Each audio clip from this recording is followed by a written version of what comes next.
नमस्कार मित्रों, स्वागत है आपके अपने YouTube channel RAS education hub पर। कैसे हैं आप सभी? उम्मीद करता हूँ कि आप सभी बढ़िया ही होंगे। और आज के इस वीडियो में अपन लोग पढ़ने वाले हैं, उस टॉपिक का नाम है लोक संगीत। ये टॉपिक हर एक परीक्षा में पूछा जाता है, चाहे BSTC की परीक्षा दे रहे हो आप, चाहे CT 12th लेवल दे रहे हो, चाहे ग्रेजुएशन लेवल दे रहे हो। उसके साथ ही विभिन्न प्रकार की जो भी परीक्षाएं हैं अधीनस्थ बोर्ड आयोजित करवा रहा हो, चाहे RPSC करवा रहा हो, राजस्थान की तमाम परीक्षाओं के लिए ये टॉपिक बहुत ज़्यादा इम्पोर्टेंट है। इस टॉपिक के अंतर्गत अपन 7 चीज़ें कवर करने वाले हैं कि कौन कौन से वाद्य यंत्र है।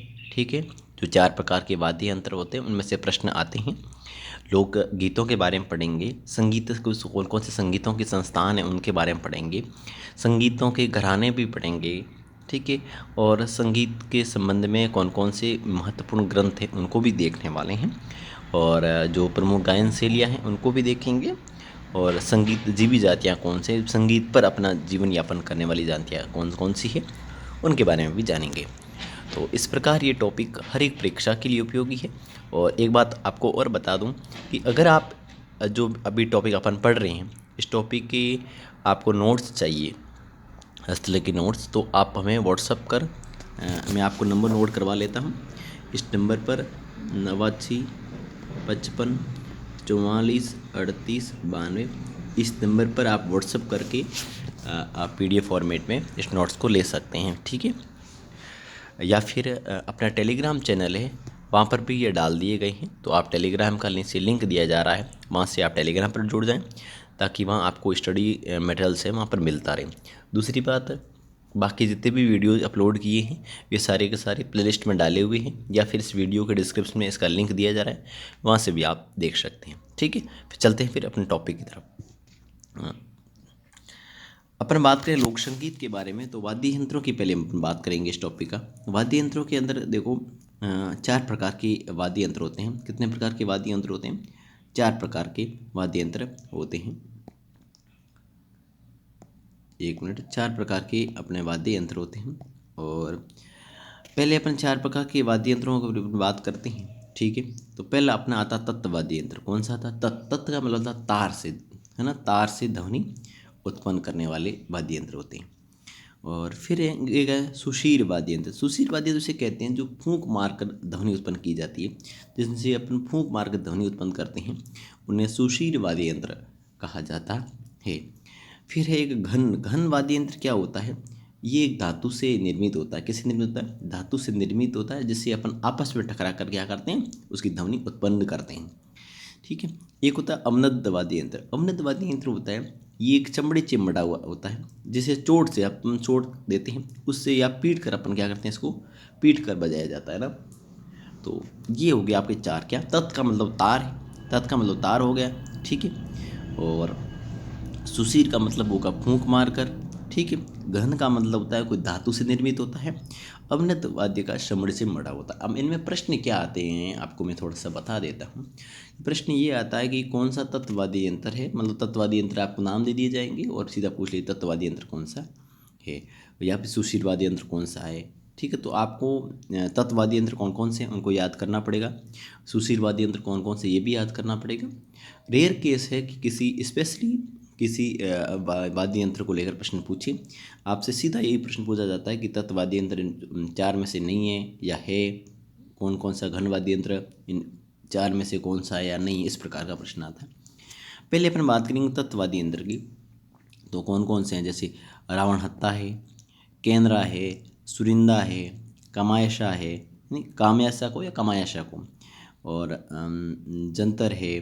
ठीक है, इसको वीणा है, तंदूरा है, चौतारा है, इसको वीणा को तंदूरा ही कहते हैं, इसको चौतारा ही कहते हैं। ठीक है, 4 तार होते हैं इसलिए। बपंग है, चिकारा है, सूरमंडल है, रब्बाज है, गुजरी है, एकतारा है, गोरजा है, तो सारंगी, ये सारे आपको याद करने की ये कैसे तत्ववादी यंत्र हैं। ठीक है, अगला है अपन थोड़े से स्पेशली किसी के बारे में देख, जैसे रावण हत्ता है, स्पेशली सारे देखने वाले हैं। जैसे आगे हैं रावण हत्ता। वीडियो आप सभी को पसंद आए तो लाइक करना, चैनल पर पहली बार आए तो ज़रूर सब्सक्राइब कर लेना, ताकि आपको इस प्रकार का कंटेंट मिलता रहेगा। और वैसे ये BTC वाले जो विद्यार्थी देख रहे हैं, CET वालों के लिए बेहद ज़्यादा इंपॉर्टेंट है, क्योंकि CET में 90 प्र आपके राजस्थान GK के आने वाले। देखो, आधे कट्टे रावण आता है, वो आधे कट्टे नारियल जैसे होता है। कैसा होता है? आधे कट्टे नारियल जैसे बना होता है, और जिस पर क्या होता है, बकरे का कह सकते हैं समड़ा मड़ा होता है। और इसमें देखो, घोड़े की पूंछ के बालों के तारों के रूप में इसका उपयोग किया जाता है। घोड़े की पूंछ के बालों के तार होते हैं, तारों के रूप में इसका उपयोग या प्रयोग किया जाता है, जिन्हें अपन क्या कहते हैं? पुकबाज कहते हैं। और सामान्यतः इसमें कितने तार होते हैं? 9 तार होते हैं। तो इसमें आपको क्या याद रखना भाई, आधे कट्टी नारियल जैसा कौन होता है? रावण आता होता है। इस पर बकरे का चमड़ा मड़ा होता है। और इसमें क्या होता है कि घोड़े की पूंछ के बालों को तारों के रूप में काम लिया जाता है, और इसी कारण इसको पुकबाज कहा जाता है। सामान्यतः इसमें कितने तार होते हैं? 9 तार इसमें होते हैं। इसके बाद आता है केंद्रा। ये है जो वागड़ क्षेत्र में, अगर वागड़ क्षेत्र में आदिवासी जो रावल जोगी हैं, उनके द्वारा मकर संक्रांति के समय गला लेंग वीर गाथा गाते समय बजाया जाता है। बहुत इंपॉर्टेंट है। तो वागड़ क्षेत्र में कौन? आदिवासी रावल जोगियों द्वारा। कब? मकर संक्रांति के समय। किस समय? गला लेंग वीर गाथा गाते समय ये गाया या बजाया जाता है। ठीक है। अगला है सुरिंदा। सुरिंदा है ये आपकी जो रोईडे की लकड़ी है उससे बना होता है। और सीधी दूसरी बात ये कि राजस्थान संगीत नाटक अकादमी जो जोधपुर में है, उसका ये प्रतीक सेना है। क्या है? प्रतीक है। और पश्चिमी राजस्थान में लंगा जाति द्वारा इसमें बजाया जाता है। किससे जाति द्वारा? लंगा जाति द्वारा। ठीक है। तो इसमें क्या याद रखना, रोईडे से बना होता है, और किसका प्रतीक है? राजस्थान संगीत नाटक अकादमी का।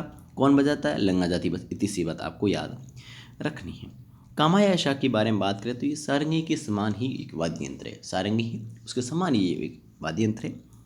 और ये पश्चिमी राजस्थान में, जैसे कि जैसलमेर में, मांगणिया द्वारा लंगा जाति द्वारा ये बजाया जाता है। किसके द्वारा? तो ये सारंगी के समान है, एक याद रखना। कहाँ? पश्चिमी राजस्थान। कौन बजाता है? मांगणिया और लंगा जाति द्वारा। और ये कैसा है? ईरानी वाद्य यंत्र है। इसके 3 भाग है, एक तो रौंदा होता है, एक जाड़े होता है, और एक झील होता है। ठीक है। आपको बताएं, कामाशा वादन है उसके लिए 2012 में जैसलमेर निवासी है साकर का, उनको एक पद्मश्री पुरस्कार से नवाजा गया था। तो ये चीज़ें आपको ध्यान रखनी है। ठीक है। क्या याद रखना? कुछ नहीं है, सारंगी के समान है। कौन बजाता था? मंगनियार और लंगा जाति। कौन सी? पश्चिमी राजस्थान की। वाद्य यंत्र ईरानी वाद्य यंत्र जैसा है। इसके 3 भाग कौन कौन से? रौंदा है, जो जाड़े है, और झील है। क्या हुआ जी? साकर खान को 2012 का पद्मश्री दिया गया इसी कारण। अब दुक्का का है, ये भील समुदाय के लोग हैं, वो आपकी दीपावली के अवसर बजाया जाता है। और कैसे? घुटनों के बीच रखकर बजाया जाता है। कैसे? घुटनों के बीच में रखकर ये बजाया जाता है। तो क्या याद रखना? दुक्का का क्या, कौन बजाता है जी? भील जाति। कब? दीपावली पर। कैसे? घुटनों के बीच रखकर। अगला है जंतर। ये आप कह सकते हैं वीणा है, उसका एक प्रारंभिक रूप कह सकते हैं। और देवनारायण जी की फट का जब वाचन करते हैं उस वक्त ये जंतर है बजाया जाता है। किस? देवनारायण जी की फट के समय। तो हम देवनारायण जी की जब फट पढ़ रहे थे उस वक्त मैंने आपको इस वाद्य यंत्र का उल्लेख किया था, पिछली वीडियो में अपने बात की थी। ये वीडियो बहुत इंपॉर्टेंट है, ये नोट से बाहर कुछ भी जाने वाला नहीं। इस नोट को अच्छे से आप कवर कर लें, सारे प्रश्न आपको यहाँ से मिल जाएंगे। अगर विश्वास ना हो तो इस वीडियो को अच्छे से देखकर आप अपने पास कोई भी पुरानी पुस्तक हो, मतलब पुराने जो भी प्रश्न पत्र आप एग्जाम में आए उनको आप हल कर लेना, सारे प्रश्न आपको मिल जाएंगे। अगला है वीणा, तंदूरा, चौतारा। वीणा कहते हैं, या इसको तंदूरा कहो, या इसको चौतारा कहो, या तानपुरा कहो। वीणा को मिजरा की सहायता से बजाया जाता है। किसकी सहायता से? ये इंपॉर्टेंट है। किसकी सहायता से बजाया जाता है? मिजरा की सहायता से बनाया जाता है। रामदेव जी के जो भक्त है, रामदेव जी के भक्तों द्वारा भजन गाते समय तंदूरा बजाया जाता है। क्या बजाया जाता है? तंदूरा बजाया जाता है। अगला है भपंग सॉरी। तो इसमें वीणा में क्या रखना, अभी मिजरा से बजाया जाता है, रामदेव जी के भक्तों द्वारा इसको भजन गाते समय बजाया जाता है। भपंग की बात करें तो ये आपका मेवात क्षेत्र में जो है ना, जोगियों द्वारा इसको जोगियों द्वारा है, वो राजा जो भर्तहरि है उसकी गाथा गाते समय इसे बजाया जाता है। और इसके जो कलाकारों की बात करें तो ज़रूर खां मेवाती है और उमर फारूक मेवाती है। तो ये 2 नाम आपको याद रखने हैं। मेवात क्षेत्र का है जोगियों द्वारा बजाया जाता है। कब बजाया जाता है? भर्तृहरि की गाथा गाते समय। कलाकार कौन है? जहूर खां मेवाती और उमर फारूक मेवाती। बस इतनी चीज़ें आपको याद इसमें रखनी है, ठीक है। और अगला है अपंग। अपंग है, अपंग है, ये आपके जो भील और गरासिया है उनके द्वारा बजाया जाता है। अगला चिकारा।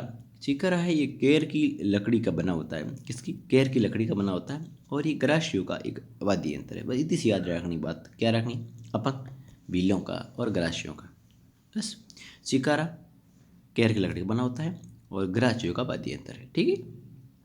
अगला है, एक आपको कैर से याद रखना, कैर का फूल है वो बाटो कहलाता है। क्या कहलाता है? बाटो कहलाता है, ठीक है। अगला अगला है आपका सूर मंडल। सूर जो मंडल है ये आपकी पश्चिमी राजस्थान का है, ये मतलब वाद्य यंत्र।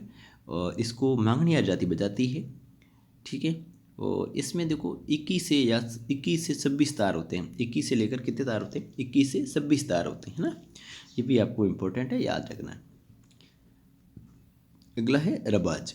रबाज है, ये एक कमाय सा है ना, उसके जैसा ही वाद्य यंत्र है। तो आपको याद रखना कि प्रश्न पूछ लिया जाता है कमाय से जैसा ही वाद्य यंत्र कौन सा होता है, वो रबाज होता है।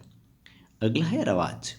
ये आपकी पूर्वी राजस्थान में जो रावल एवं भाट जाति है उनके द्वारा बजाया जाता है। एक है एक तारा। एक तारा ये बहुत ज़्यादा, ये कह सकते हैं बहुत प्राचीन तत्व एक वाद्य यंत्र है और इसको नारद मुद्दी एवं मीराबाई द्वारा बजाया जाता था, ठीक है। अगला है सारंगी। ये बहुत बढ़िया स्तर का वाद्य यंत्र है, सर्वश्रेष्ठ तत्व वाद्य यंत्र है। और सारंगी के प्रकारों की बात करें तो एक है धनी सारंगी या धानी सारंगी। ये आपकी पूर्वी राजस्थान में रावल जोगियों द्वारा, जो पूर्वी राजस्थान में जो रावल जोगी है उनके द्वारा निहाल दे की जो कथा है गाते समय से बजाया जाता है। इसे अपन जोगिया सारंगी भी कहते हैं। तो क्या कहते हैं, देखो सारंगी के अपन देखेंगे तो सारंगी की पहली है धानी सारंगी। ये पूर्वी राजस्थान में रावल जो जोगी है वो निहाल दे की जो कथा सुनाते हैं उस वक्त इसको बजाया जाता है। इसे जोगिया सारंगी भी कहा जाता है, क्योंकि इसको जोगी बजाते हैं तो जोगिया सारंगी भी कहा जाता है। अगला अल्लाबू सारंगी। ये आपकी जैसलमेर क्षेत्र में बजाई जाती है, जो जैसलमेर क्षेत्र की वाद्य यंत्र है। अगली बात करें जड़ी सारंगी, ये भी जैसलमेर की है। और बाकी आपको याद रखनी 6 सारंगी और सिंधी सारंगी, कोई इंपॉर्टेंट याद नहीं रखनी कहाँ की है, पश्चिम राजस्थान की है वैसे। गुजरातन सारंगी हैं, डेली पसली सारंगी, ठीक है। अगले उस कलाकारों को आपको याद रखना है। सारंगी की बहुत ज़्यादा इंपॉर्टेंट है, कई बार परीक्षा में पूछा गया है, बहुत ज़्यादा इंपॉर्टेंट है। कलाकारों की बात करें तो सुल्तान खान है वो सीकर के हैं, राम नारायण जी हैं वो उदयपुर के हैं। बहुत ज़्यादा इंपॉर्टेंट है, जो सारंगी के प्रमुख कलाकार रहे हैं। मारवाड़ में जोगियों द्वारा, जो जोगी है उनके द्वारा गोपीचंद, राजा भर्तृहरि, निहाल दे की गाता गाते समय बजाया जाता है, ठीक है। तो ये भी आपको ध्यान है। सारंगी है वो मारवाड़ में जोगियों द्वारा कब बजाई जाती है? जब गोपीचंद है, राजा भर्तृहरि है और निहाल दे उसकी गाता गाते हैं उस समय ये बजाया जाता है। अपने एक टॉपिक पूरा कर लिया, उसका नाम था तत्व वाद्य यंत्र। उसके बाद अपन बात करेंगे थोड़ा सुशील वाद्य यंत्रों के बारे में। सुशील वाद्य यंत्र, इसको थोड़ा मैंने ट्रिक से आपको काफ़ी हद तक ट्रिक से कोशिश की ट्रिक से आपको समझाया जाए, ट्रिक से काफ़ी याद हो जाएंगे। अब कसम, अब कसम शे, कसम से, पूनमो बा, सत्तू खा रहे हैं, पहली बोली कोनी भूंगल ला। यानी अब कसम से पूनो बा सत्तू खा रहे हैं, पहली बोली कोनी भूंगल ला। अ से अलगुजा हो गया। इस प्रकार सारे आपको देखने को मिल जाएंगे, ठीक है। अब मैं आपको यहाँ पर थोड़ा बताऊंगा तो काफ़ी समय थोड़ा व्यतीत हो जाएगा। अपन एक एक को पढ़ेंगे, इस ट्रिक से आपके लगभग कवर हो जाएंगे। अब अ से पढ़ेंगे अलगोजा। राजस्थान का ये राज्य वाद्य यंत्र है, बहुत बार पूछा गया, याद रखना राज्य वाद्य यंत्र है। और ये वाद्य यंत्र बांसुरी के जोड़े के समान दिखाई देता है। बांसुरी है उसके समान जैसा दिखाई देता है। प्रमुख कलाकारों को याद रखना, एक तो दो देखा है, दो देखा कहाँ है? मांगता गाँव बाड़मेर के, कहाँ के हैं। और इन मज़े की बात यह कि जो राजीव गांधी जी से शादी हुई थी उस वक्त इन्होंने अलगोजा बजाया था। और दूसरे हैं रामनारायण चौधरी, ये पदमपुरा जयपुर के इम्पोर्टेंट है, कई बार से पूछा गया। दो देखा करने पूछा गया, इनका बहुत बार पूछा गया। ये क्या करते हैं? नाक से अलगोजा बजाते हैं, ये भी इम्पोर्टेंट है। अलगोजा मतलब होता क्या है अलगोजा। अगला है बांसुरी। ये बांसुरी है जो ये आपके बहुत ज़्यादा प्राचीन वाद्य यंत्र है, सबसे प्राचीन सुशील वाद्य। जबकि सबसे प्राचीन तत्ववाद्य के बारे में आपने बात की तो वो आपने एक तारा आया। उसी प्रकार सबसे प्राचीन सुशील वाद्य की बात करें तो ये बांसुरी है, और इसका जो संबंध है वो हरिप्रसाद चौरसिया से है। अगला है कर्णा। कर्णा राज्य का सबसे लंबा वाद्य यंत्र है। राज्य कर्णा की बात करें तो सबसे लंबा अगर वाद्य यंत्र कौन सा है, सबसे लंबा वाद्य यंत्र की बात करें लगभग 7-8 फीट होता है, करना है। और ये आपके पीतल से बना हुआ होता है। किससे बना होता है? पीतल से बना हुआ होता है। और सतारा की बात करें तो ये दो बांसुरी जैसा दिखाई देता है। ये छेनाई शहनाई है, अलगोजा एवं बांसुरी का मिला जुला रूप है। तो ये आपके दो बांसुरी जैसा दिखाई देता है, और ये शहनाई है, अलगोजा है, बांसुरी है उसके जैसा या उसके मिला जुला दिखाई देता है। अगली बात करें मशक की, तो ये बकरे के चमड़े से बना होता है। किससे बना होता है? बकरे के चमड़े से बना होता है। भैरव जी की भोपे इसे है, जो भैरव जी की भोपे हैं वो इसे बजाते हैं। आगे बात करें पुंगी की बात करें या बीन की बात करें तो ये कालबेलिया जो जाति है उनका ये वाद्य यंत्र है। आगे बात करें नड़ की, तो नड़ के जो कलाकार है वो याद रखना कर्णा भील है, और ये जैसलमेर के हैं। बहुत ज़्यादा इंपॉर्टेंट है, कर्णा भील इंपॉर्टेंट है, परीक्षा में कई दफ़ा पूछा गया, आपको याद रखना है। अगला है मोरचंग। मोरचंग है, इसे जू हॉर्प भी कहा जाता है, बहुत इंपॉर्टेंट है, परीक्षा में पूछा जाता है जू हॉर्प किसे कहा जाता है, तो ये आपका जू हॉर्प कहा जाता है, वो मोरचंग को कहा जाता है। अगला है बांकिया। बांकिया है वो आपकी सरगड़ा जाति है, उसका ये वाद्य यंत्र है। और किस जाति का? बांकिया सरगड़ा जाति का वाद्य यंत्र है, जो आपके वैवाहिक अवसरों पर बजाया जाता है। ठीक है। शहनाई की बात करें तो ये आपकी मांगलिक जब अवसर होते हैं उस वक्त ये बजाई जाती है, और इसका जो संबंध है वो बिस्मिल्लाह खां उनसे बहुत ज़्यादा लगाव रहा है। तो शहनाई है वो मांगलिक अवसरों पर बजाई जाती है, और इसका संबंध है वो बिस्मिल्लाह खां से रहा है। ठीक है। अब पूछ लीजिए घोरालिया क्या है? घोरालिया भी एक क्या है? वाद्य यंत्र, याद रखना आप, इम्पोर्टेंट है। अगला अपना बात करें वो है सुरनई। सुरनई है, इसके जादूगर है, उसका नाम है पेम्पे का। क्या नाम है? पेम्पे का, इम्पोर्टेंट है, याद रखना, परीक्षा में पूछा गया। ठीक है। और अगला है तुरहई। तुरहई है ये आपके युद्ध है उसके समय बजाया जाता है, युद्ध के समय बजाया जाता है। अगला है इम्पोर्टेंट है, बहुत ज़्यादा इम्पोर्टेंट है, नागफणी। ये क्या होता है? साधुओं द्वारा इसको बजाया जाता है। कब बजाया जाता है? साधुओं द्वारा बजाया जाता है।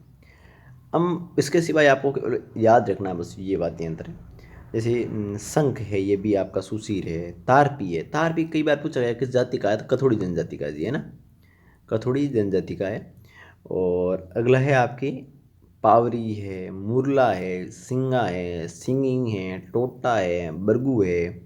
ठीक है। और पैली है, बोली है, काणी है, भूंगड़, ये सारे के सारे आपके सुशील वाद्य यंत्र है, और आपको याद रखने हैं। जिसके बारे में थोड़ा विस्तृत बताया गया है उसको थोड़ा ढंग से भी तैयार करना है, क्योंकि परीक्षाओं में वहाँ से प्रश्न, इनमें से विस्तृत प्रश्न नहीं पूछा जाता है। इसमें इतना ही पूछा जाता है कि इसमें से कौन सा सुशील वाद्य यंत्र है ना, ये पूछा जाता है। जबकि उसमें थोड़ा सा डीपली प्रश्न आते हैं, तो उसको थोड़ा आपने ढंग से देखा है ना। अब अपन थोड़ा बात करते हैं वो घन वाद्य यंत्रों की बात करते हैं। घन वाद्य यंत्रों के बारे में बात करें तो अपने जान लिए घन वाद्य यंत्र क्या होता है। हमने पहली जब शुरुआती क्लास में उसमें अपन डिस्कस कर लिया है। उसमें घन वाद्य यंत्र में आता श्रीमंडल, या इसको जल तरंग कहते हैं। झांझ है, रमजोड़ है, मंजीरा है, झालर है, लेजीम है, घुंघरू है, थाली है, बरनी है, और चिमटा है। ठीक है। ये सारे क्या है? घन वाद्य यंत्र है। हाकड़ है, डांडिया है, वीरघंटा है, खड़ताल है, ये सारे के सारे आप जो देख रहे हैं ये सारे के सारे आपके गण वाद्य यंत्र हैं। देखो श्रीमंडल है, इसको अपन बात की जल तरंग भी कहते हैं। और जहाँ जो थोड़ा बड़ा मंजीरा होता है, और ये कब बजाया जाता है? ये कच्ची घोड़ी जब नृत्य करते हैं उस वक्त बजाया जाता है। ये इंपॉर्टेंट है, कई बार परीक्षा में पूछा गया है, बजाया जाता है। अगला रमजोड़ है। रमजोड़ क्या है? ये आपकी घुंघरुओं की पट्टी है, जिसमें नर्तक जब अपने पैरों में बांधते हैं, जब ये अपना नृत्य दिखाते हैं, तो ये क्या आता है? रमजोड़ क्या होती है? ये घुंघरुओं की क्या होती है? पट्टी है। नर्तक है अपने जब पैरों में बांधते हैं, और अपने पैरों में बांधते हैं। अगला है लेजिम। लेजिम है जो ग्रास या जो जनजाति है उनका ये वाद्य यंत्र है। ठीक है, याद रखना बहुत ज़्यादा इंपॉर्टेंट है। खड़ताल की बात करें तो इसके जादूगर है वो सदीक खा मंगनियार है, वो आपके झांपली गांव है, वो बाड़मेर में है, उन वहाँ के रहने वाले हैं। तो खड़ताल है उसकी जादूगर कौन ने, तो सदीक खा मंगनियार है ना। अगला है, इतने ही आपको याद रखने हैं, 5 है जो आपको थोड़े डीपली याद रखना है, ढंग से तैयार करना है। बाकी याद रखना है कि कौन कौन से आपके घन वाद्य यंत्र है, ठीक है। ये आपको नाम ध्यान होना चाहिए कि फलाना इस प्रकार का वाद्य यंत्र है। अब अपन बात करेंगे अवनद वाद्य यंत्र या थाप वाद्य यंत्र, जिन्हें अपने चोट के माध्यम से बजाते हैं ना। ऐसे वाद्य यंत्र जो चमड़े से मडे होते हैं, किससे मडे होते हैं, चमड़े से मडे होते हैं। सोट थाप के माध्यम से ध्वनि उत्पन्न उनकी की जाती है, ठीक है। अब बात करते हैं पहला मादल, ठीक है। मादल और मृदंग दोनों आपके किस प्रकार के वाद्य यंत्र है, वो आपके अवनद। अगली बात करें मादल की, तो मादल है वो आपकी मिट्टी से बना होता है, किसके बना होता है, मिट्टी से बना होता है। और इसके ऊपर है वो बकरी की जो है ना खाल मडी होती है। और इम्पोर्टेंट आपको ये याद रखना है कि ये रावलों की जो मादल है, ये एक ऐसा आपकी वाद्य यंत्र है जिसकी डोरी में तनाव के लिए पंखावज की तरह लकड़ी के गुटके होते हैं। यानी रावणों की जो मादल है एक ऐसा एक वाद्य यंत्र है जिसमें क्या होता है कि अपन डोरी है उसमें कोई तनाव खींचते हैं तो उसे पंखावज की तरह ही लकड़ी के उसमें गुटके होते हैं, ताकि उसको तनाव किया, मतलब जो है ना तनाव किया जाए या उसको ढीला किया जाए, इस प्रकार। अब अगला है पंखावज या इसको मृदंग कहते हैं। इसके कलाकार है वो आपके पुरुषोत्तम दास है, और ये आपके नाथद्वारा राजसमंद के हैं, याद रखना इम्पोर्टेंट है। अगला है नौबत। नौबत है ये मंदिरों या एवं महलों के जो मुख्य द्वार है वहाँ पर ये बजाई जाती है। और फिर आपको याद रखना जो थाप से बजाए जाते हैं, ढोलक बजाते हैं, नगाड़ा अपन बजाते हैं, टामक से याद रखना, टामक इसका दूसरा नाम दमामा है, और ये मेवात क्षेत्र का है, ठीक है। ये भी आपको ध्यान रखना है। और अगला है आपकी ढाक।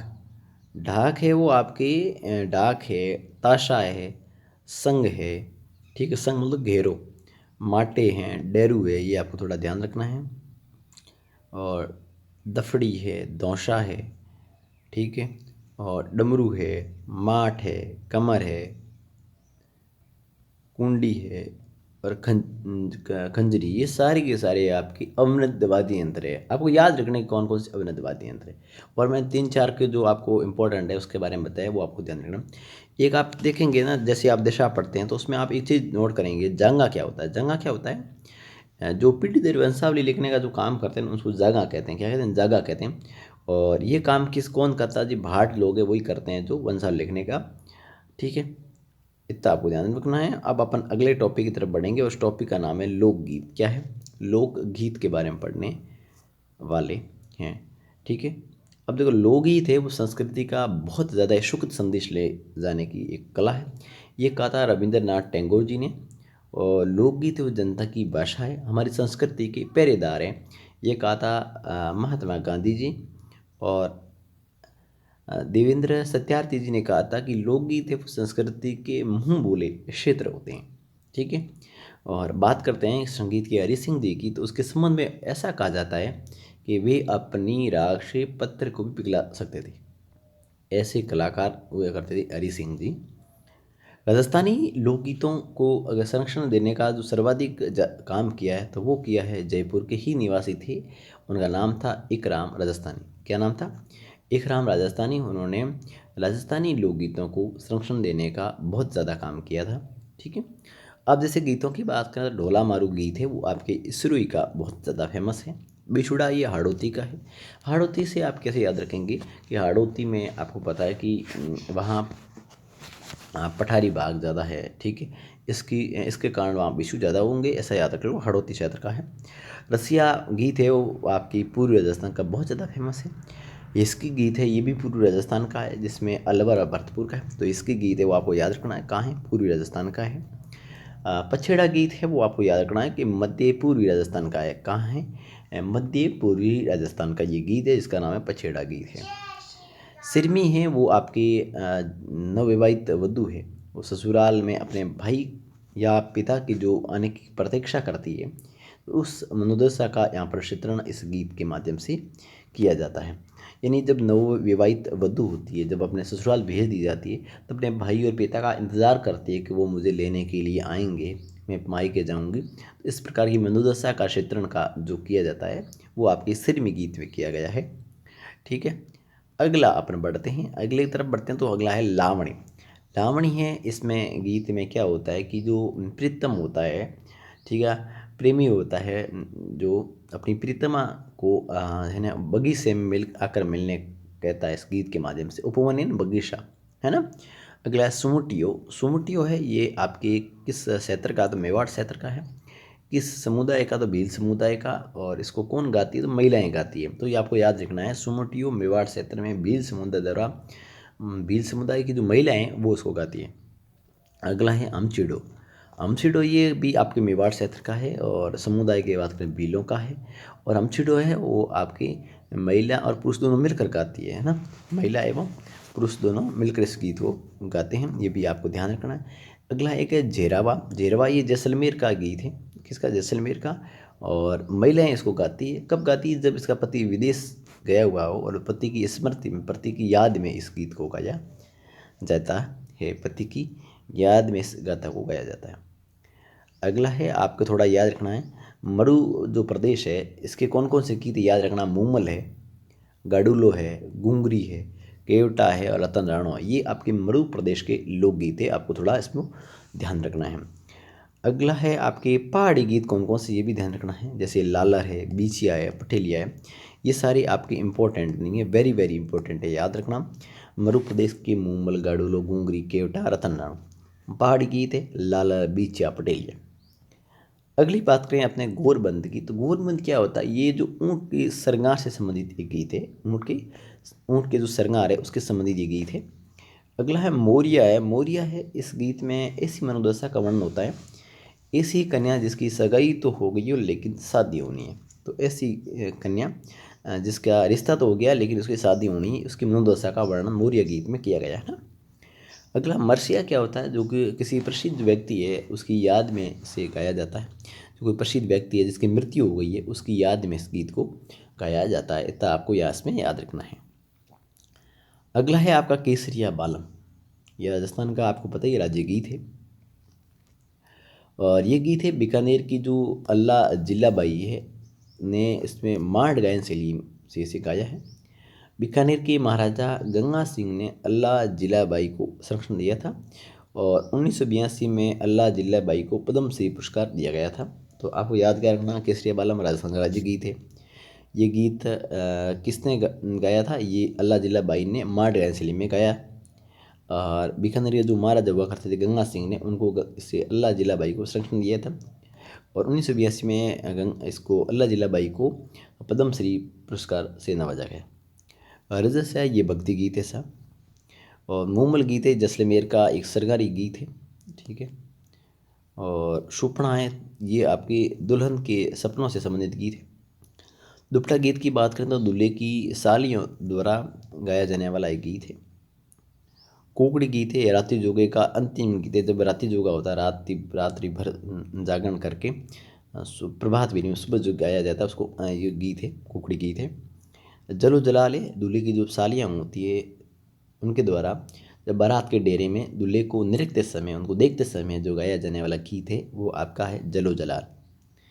काजलियो, दूल्हे की आंखों में जब साड़ियों द्वारा काजल लगाते हैं उस वक्त गाया जाता है।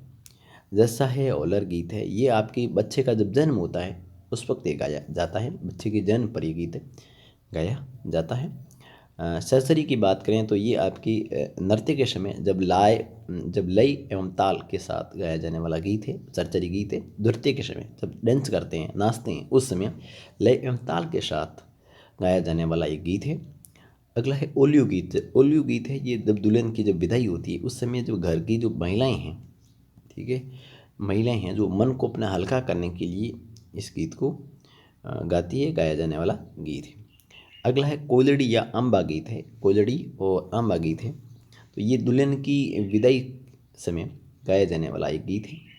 दुल्हन की जब विदाई होती है उस समय गाया जाने वाला गीत है आपके। अगला है सीटड़े।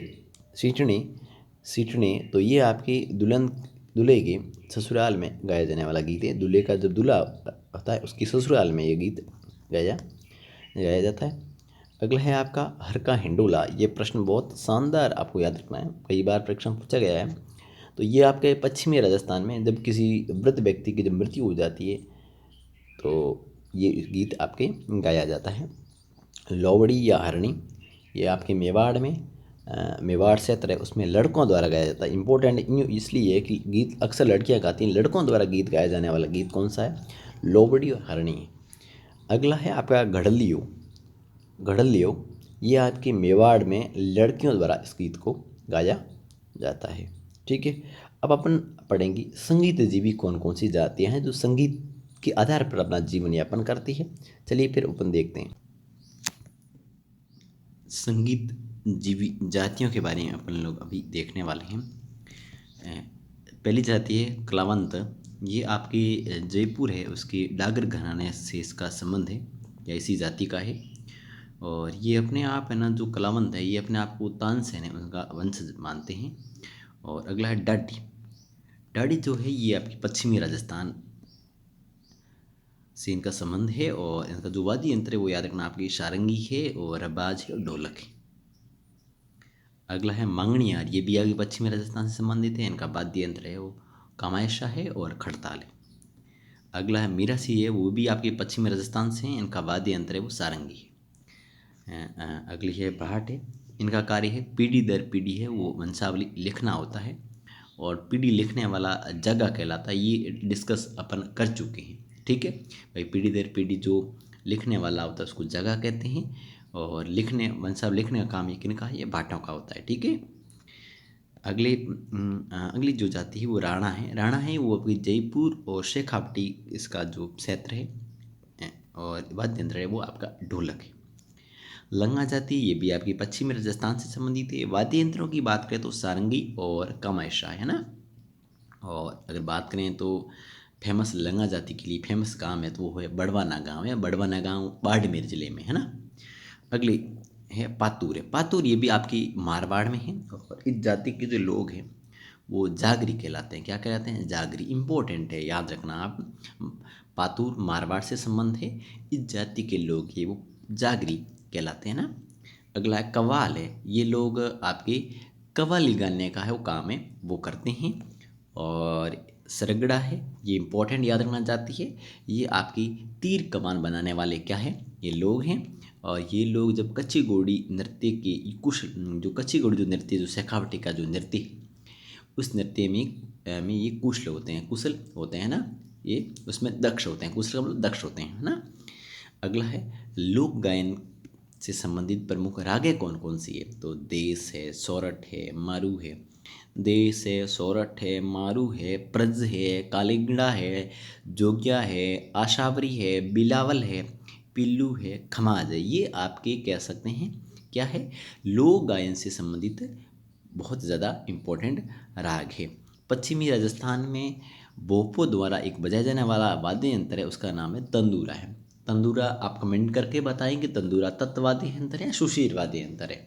ठीक है, तो आपको पता है तंदूरा चौतारा ये आपके तत्व वाद्य यंत्र के अंतर्गत आते हैं। मेवाड़ की कुछ पहाड़ी गीत इंपॉर्टेंट है वो है माचर नोकीला थारी ऊँठारी अंशवारी नावरी अंशवारी। तो ये आपके मेवाड़ के पहाड़ी गीत है। कौन कौन से? मासर, नोकीला, थारी ऊँठारी अंशवारी, नावरी अंशवारी, ये आपके पहाड़ी गीत है। अब कुछ संगीत ग्रंथ है वो अभी आपको याद रखने, वैसे बहुत ज़्यादा ग्रंथ है, अपन मोटे मोटे इंपॉर्टेंट के बारे में बात यहाँ पर करने वाले हैं। पहले बात करें तो यह संगीत राज है। ये आपकी महाराणा कुंभा है उनके द्वारा इसको अपन कह सकते हैं आपके रचित है। और इसके 5 भाग हैं जिन्हें अपन कोष कहते हैं। कितने भाग है? 5 भाग है जिन्हें कोष कहते हैं। इसमें आपको याद क्या रखना है? पाठ्य, गीत, नृत्य, वाद्य, रच। कौन कौन से 5 आपके भाग है? पाठ्य, आगे रतन लगा के कोष तो पता ही है आपको। पाठ्य, गीत, नृत्य, वाद्य, रस। पाठ्य है, पाठ्य है, गीत है, नृत्य है, वाद्य है और रच है। ये 5 प्रकार के आपके भाग है। ठीक है, अब ये जो कोष होते हैं, प्रत्येक कोष को है चार चार भागों में विभाजित किया गया है, उससे उल्लास कहते हैं। यानी प्रत्येक जो कोष है इसको चार चार भागों में विभाजित किया है, उससे अपन क्या कहते हैं, उल्लास कहते हैं। और जो उल्लास है उसको भी चार चार भागों में विभाजित किया गया है, उससे अपन परीक्षण कहते हैं। इस प्रकार अपन बात करें तो कुल जो आपके, हाँ, कह सकते हैं कि उल्लास की संख्या कितनी है, तो आप देखो 5 है, 5 गुणा 4 करेंगे तो प्रत्येक प्रत्येक कोष को 4 में बांटा, इसका मतलब उल्लास की संख्या कितनी है, 20 है। और परीक्षण की संख्या की बात करें तो कितनी है, 80 है ना। आगे हैं आपके गंधर्व 22 है, गंधर्व 22 है। ये आपके जो इम्पोर्टेंट इसलिए है कि जयपुर के जो महाराजा हुआ करते सवाई प्रताप सिंह जी, उनके दरबार में प्रसिद्ध जो संगीतज्ञों और विद्वानों की जो मंडी रहती थी, जिसमें आपके 22 लोग थे, उसको गंधर्व 22 कहा जाता था। सवाई प्रताप सिंह ये आपकी ब्रज निधि है उसके नाम से कविताएं किया करते थे या लिखते थे। सवाई प्रताप सिंह ने एक जयपुर में एक संगीत सम्मेलन बुलाकर राधा गोविंद जो संगीत सार है उसका ग्रंथ लिखवाया था। और इस जो राजा गोविंद संगीत सार है इसका मतलब पूरा नेतृत्व किया था, वो किया था ब्रजपाल भट्ट ने किया था। और सवाई प्रताप सिंह है उनके संगीत गुरु की अगर बात करें तो उसकी नाम था सांद खां। और सांद खां ने स्वर सागर ग्रंथ लिखा था, याद रखना कौन सा ग्रंथ लिखा, स्वर सागर ग्रंथ लिखा, वो सांद खां ने लिखा था। और जो सवाई प्रताप सिंह है उन्होंने इसे अपने गुरु थे संगीत गुरु सांद खां, उनको बुद्ध प्रकाश की उपाधि दी थी। किसकी दी थी उपाधि, बुद्ध प्रकाश की उपाधि दी थी। अगला है प्रताप सिंह के दरबारी हुआ करते द्वारका नाथ भट्ट है, उन्होंने राग चंद्रिका ग्रंथ लिखा था, यह भी आपको याद रखना है। और अगला है संगीत कल्पद्रुम, ये आपके कृष्णानंद जो व्यास जी है उनके द्वारा ये आपकी रचित है। और एक थोड़ी इम्पोर्टेंट बात आपको इस प्रकार याद रखनी है कि जो निमेंद्रनाथ बसु है, इन्होंने जो ये ग्रंथ है संगीत कल्पद्रुम, इस ग्रंथ के संबंध में उन्होंने लिखा था कि नहीं जानते हैं कि इतना बड़ा मुद्रित भारत में ही क्या विश्व के किसी भाषा में नहीं है। ये किसके संदर्भ में कहा था, ये आपके संगीत कल्पद्रुम के बारे में कहा था, और कहा था नरेंद्रनाथ बसु जी ने कहा था इसको। ठीक है, अब आगे बढ़ते हैं। अगला है राग रत्नाकर, ये आज जहाँ आप बात करें राधा कृष्ण के संबंध में है। ये उनियारा के जो राजा हुआ करते थे भीम सिंह, उनके दरबारी कवि द्वारा लिखा गया था। और इस ग्रंथ को संगीत का अपन कह सकते हैं संक्षिप्त व्याकरण इसको कहा जाता है। और अगला है श्रृंगार हार, ये आपके रणथंभौर के स्वान राजा है अमीर देव, उनके द्वारा ये आपकी रचित है। और संगीत गुणदीप, ये आपकी जान कवि द्वारा है। और जयपुर का संगीत केंद्र है वो गुणीजन खाना कहलाता है। अगली बात करें पंडित विश्व मोहन भट्ट की, तो ये आपके जयपुर के थे, प्रसिद्ध है वो सितार वादक हुआ करते थे। और संगीत के क्षेत्र का जो अवार्ड है ग्रैमी अवार्ड से इनको नवाजा गया था। इन्होंने नई गरिमा या गोरिमा राग है उसका एक सर्जन किया था। किसका किया था, नई गोरिमा का। और प्रसिद्ध सितार वादक थे, जयपुर के थे, ग्रैमी अवार्ड भी इनको दिया था। गोरिमा राग का सर्जन किया इन्होंने। और पश्चिमी जो गिटार है, उन्होंने जो पश्चिमी जो गिटार है उनमें 14 तार के थे, 14 तार जोड़कर क्या बनाया, मोहन वीणा बनाया है ना। और महाराणा कुंभा थे तो वीणा सियारना वीणा वादक हुआ करते थे। और इनकी ही पुत्री थी, उनका नाम था रमाबाई, जिनको वागीश भी कहते हैं। ये भी बहुत प्रसिद्ध संगीत के रही है। संगीत मीमांसा और सूर प्रबंध, ये आपके कुंभा के प्रमुख ग्रंथों में आते हैं। तो कौन कौन से, संगीत मीमांसा है और सूर प्रबंध है, ये कुंभा के प्रमुख क्या है ग्रंथ है, कुंभा मतलब महाराणा कुंभा। ठीक है, आगे अपन बात करें तो यहाँ अपन पढ़ेंगे कुछ संगीत संस्थानों के बारे में। अपन लोग यहाँ थोड़ी बात करने वाले हैं कि कौन कौन से इम्पोर्टेंट है वो संगीत संस्थान हैं। ठीक है, तो संगीत संस्थानों की अपन वाले बात करते हैं। अपन अभी बात क्या करेंगे, संगीत संस्थानों के बारे में बात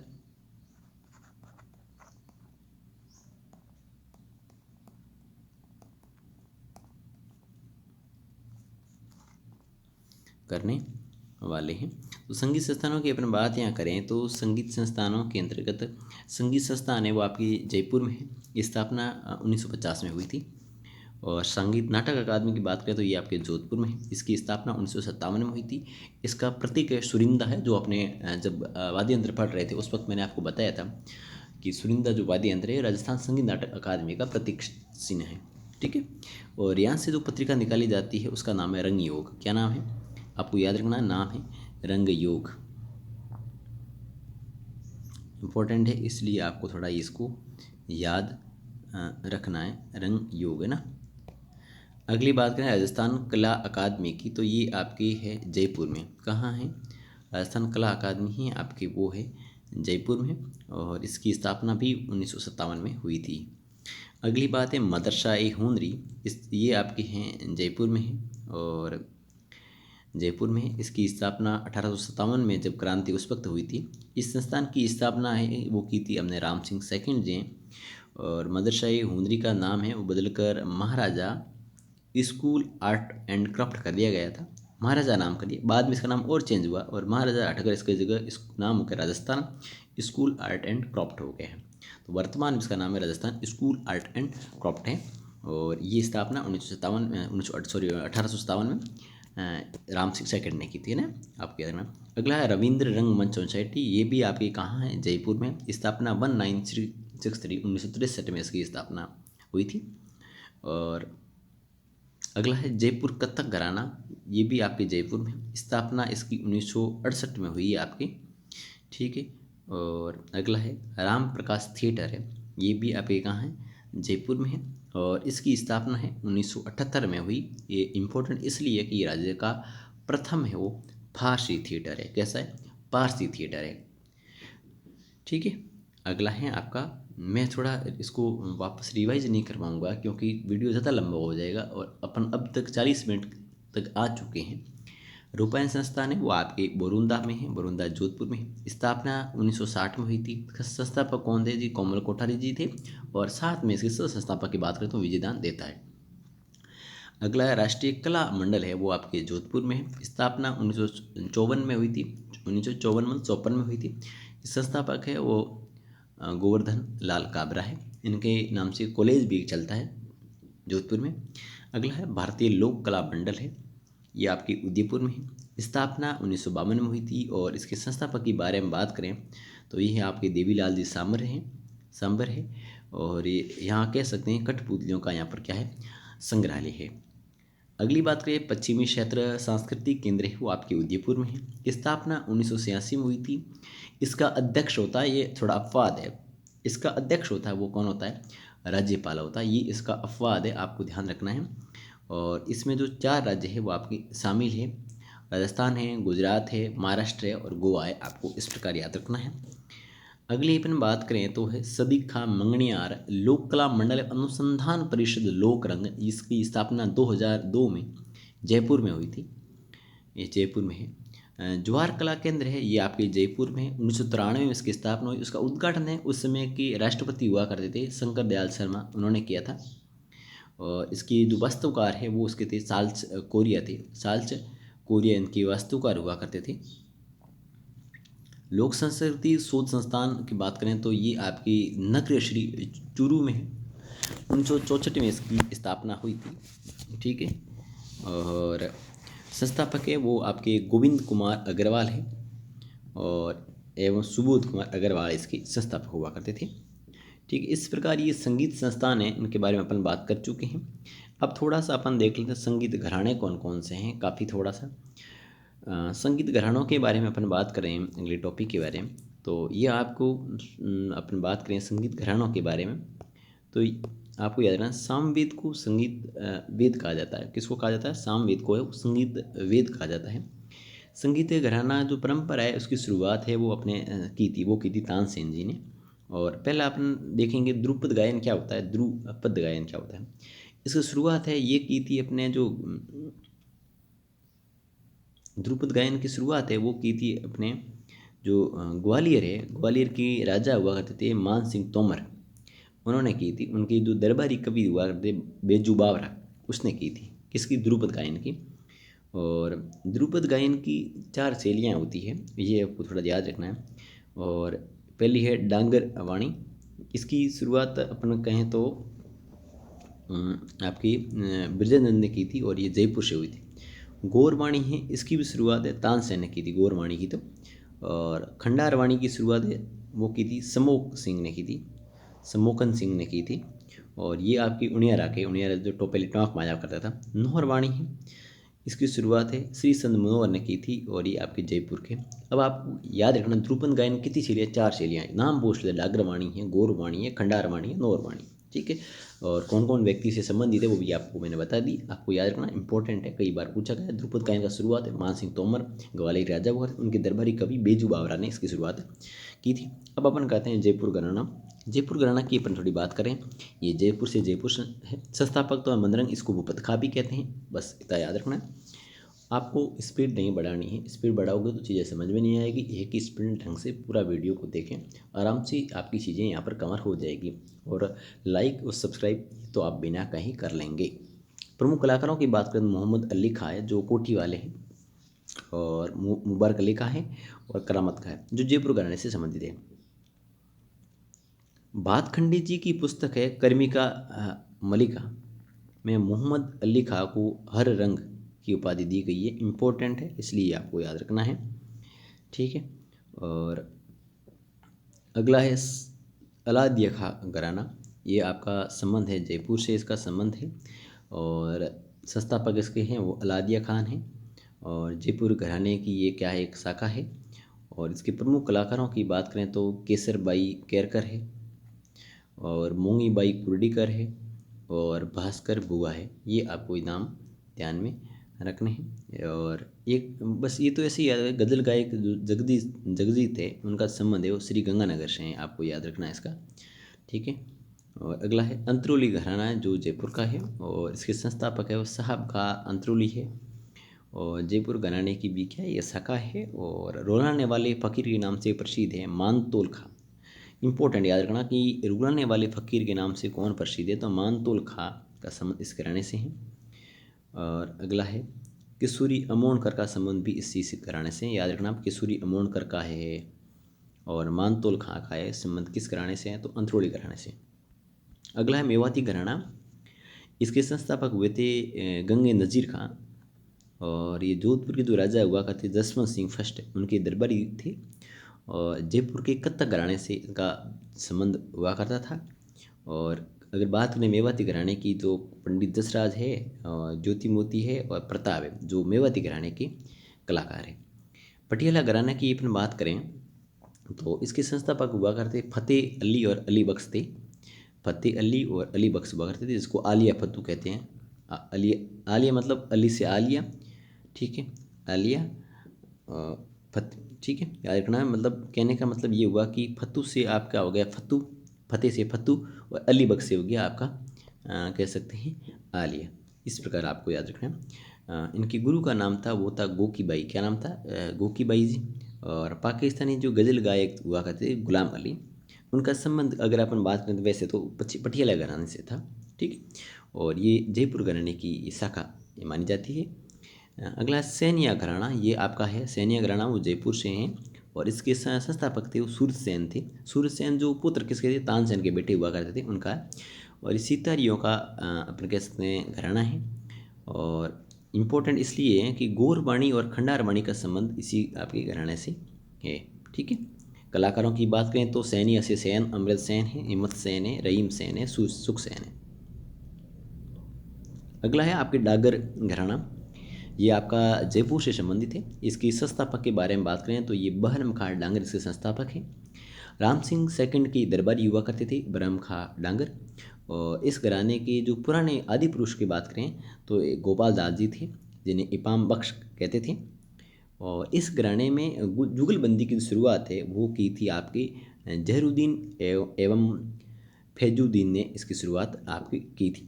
ठीक है, तो ये आपको ध्यान रखना। अगला है बीनकर घराना। जो बीनकर घराना है ये आपका जयपुर का है, और इसके संस्थापक हुआ करते वो रजब अली खां बीनकर थे, और राम सिंह सेकंड के भी दरबारी थे। बीणा वादक का है वो असद अली खां का संबंध है वो इसी घराने से हैं, असद अली खां का। और अगला है आपकी किराना, जो असद अली खां का संबंध है वो बीनकर घराने से ही था। अगला है किराना घराना, ये भी आपका जयपुर का है। संस्थापक की बात करें तो इसका है संस्थापक बंदी अली खान थे, और ये जयपुर घराने की शाखा है।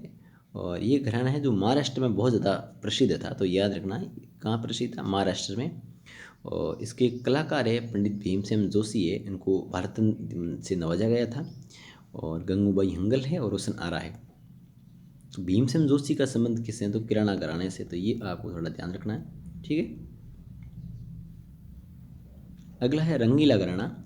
ये भी जयपुर का है। इसके जो संस्थापक है रमजान खां मियाँ रंगीला है। और कथक घराना है, आप सभी जानते हैं कि जयपुर का ही है। और इसके जो संस्थापक हैं वो आपकी भानुजी महाराज है, ये आपको ध्यान रखना है।